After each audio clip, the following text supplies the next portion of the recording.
राधे राधे दीदी। राधे राधे जी। दीदी मुझे ये बताओ तुम। हाँ बोल। बहू को अपनी सास और नंदों के साथ क्या दिक्कत है बैठने उठने में, बातचीत करने में? एक बात बताऊं, किसी भी बहू को ना अपनी सास और ननद से दिक्कत नहीं होती, ठीक है ना, किसी परिवार वाले से दिक्कत होती है जो भी उसके ससुराल में। उसको सिर्फ दिक्कत होती है ना जो परिवार वाले उसके साथ व्यवहार करते हैं, उसको हर चीज में नीचा दिखाते हैं, उसको हर बात पे जलील करते हैं, उसकी छोटी छोटी सी बातों पर बेइज्जती करते हैं, उसको इससे दिक्कत होती है।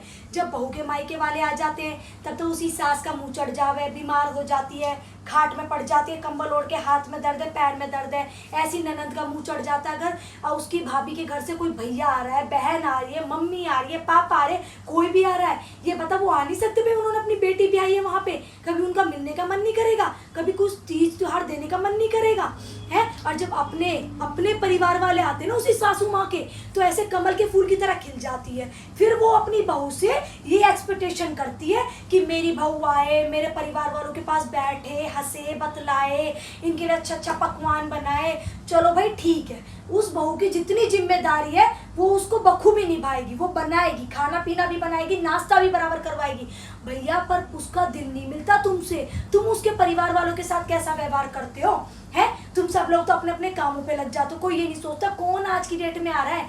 भाई वो इंसान भी अपने 10 काम छोड़ के आता है, ठीक है। और तुम लोग, मैं तो बीमार हो रही हूँ, तेरे पापा तो बेटा बाहर गए हैं, और ननद कहती भाभी मैं तो बाहर जा रही हूँ, मुझे कुछ कॉलेज का काम है। वो बेचारी बहू अपने परिवार वालों को अकेले हैंडल करती है, अकेले नाश्ता करवाती है, अकेले उनके साथ बैठेगी और अकेले विदा करेगी। उसका दिल नहीं दुखता? परिवार में 10-10 सदस्य होते हुए भी आज उसके माँ बाप के पास, उसके भाई के पास एक जना भी बैठने के लिए नहीं आ रहा।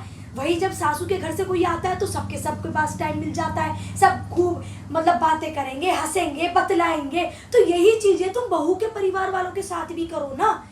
और फिर बहू के मन में भी भाई यही चीजें खटकने लग जाती, फिर वो भी ऐसी बर्ताव करती है, और बाद में बहू को बदनाम कर देते हैं कि बहू तो नकचिड़ी है। बता, नाश्ता दे दिया, एहसान से मैं दे के और रख के चली गई और अपने कमरे में जाके बैठ गई। यूं ना कि मैं बतलाऊं, हंसूं, बैठूं, उनसे कुछ बातचीत करूं। तुम क्या करते हो उसके ससुराल मायके वालों के साथ? जब तो तुम्हारे सर में दर्द हो जाता है उनके आने की खबर सुनते ही। तो आज जैसा बीज तुम बोओगे ना, कल के दिन वैसा ही तो तुम्हें फल मिलेगा।